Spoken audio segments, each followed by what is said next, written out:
All right, Andy, we're heading into week 12. People are in the stretch run. They are just dying for some ultra sexy names on the waiver wire. Well, we don't have any of those, but we do have some people that you can pick up this week. Why don't you get us started? Oh, the names don't get any sexier than Latavius Murray. Latavius Murray in What the year is year it? 2022. Well, we're doing it because the Broncos released Melvin Gordon after yet another fumble. Latavius has not been great. I'm not going to make incredible promises here about future production. It's only averaging like 3.3 yards per carry. Again, it's been tough sledding. It's not an exciting offense. I should be selling him a little more, shouldn't I? A little Well, bit. what can I tell you? He's coming off a game in which he saw 21 touches. It's hard to screw that up in fantasy. He's scored 3 touchdowns for the Broncos. Like, he is more likely than any other Denver Bronco to finish with their lone offensive touchdown. He has some rough matchups coming up. I won't lie to you. But again, workload, absolutely not going to be a problem. Not only was Gordon released, but Chase Edmonds has a high ankle sprain. Like, there's really no one else around to take touches for him at the moment. So Latavius, for better or worse, is looking at another 20 plus touch performance. All right, I'm going to go maybe slightly more juicy, certainly younger here, at least at the wide receiver position with Donovan Peoples-Jones. The DPJ bros in my Discord banging on my door to talk about DPJ, to get a DPJ RP chart.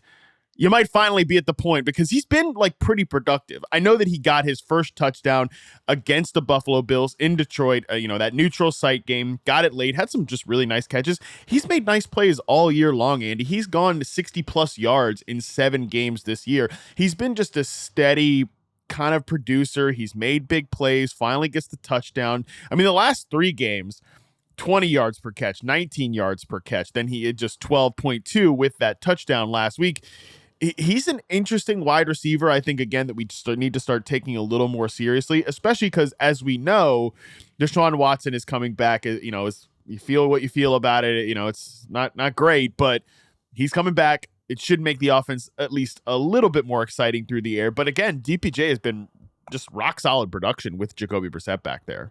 Yeah, listen, he's far too good a player for this segment. So I'm gonna bring it back down to earth a little bit and tell you about Samaje Perine. Samaje Perine, oh, great, coming off a 3 touchdown performance, and it was unfortunately in a game in which Joe Mixon suffered a concussion. If Mixon can't go, that means a ton of workload for Perine. Now it's not a great matchup. He's got Tennessee ahead. That's one of the league's best run defenses, but they have allowed opposing running backs 400 receiving yards on the season, almost 70 catches on the season. Perine is a fully approved pass catcher.